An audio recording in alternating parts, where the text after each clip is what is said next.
अरे बेट्यानो, इतक्या लवकर मी काय जात नसतो तुम्हाला सोडून. हा, मला बी अजित पवार म्हणतात. पण गऱ्यांनो, नियतीचा खेळ बघा. खरंच आज माझा हा प्रवास इथंच थांबतोय. मी नेहमी म्हणायचो राजकारण आपल्या जागी आहे, पण काम महत्वाचं. लोकांनी मला कामाचा माणूस म्हटलं, तीच माझ्या आयुष्याची सर्वात मोठी कमाई होती. आज निरोप घेताना मन खूप जड आहे, पण एक समाधान आहे की शेवटच्या श्वासापर्यंत मी तुमच्यासाठीच धावत होतो.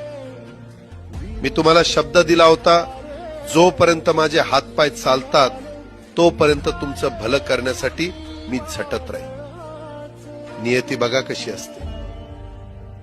आज माझ्या हक्काच्या बारामतीच्या मातीत तुमच्या सेवेसाठी येत असतानाच माझे हातपाय कायमचे विसावले.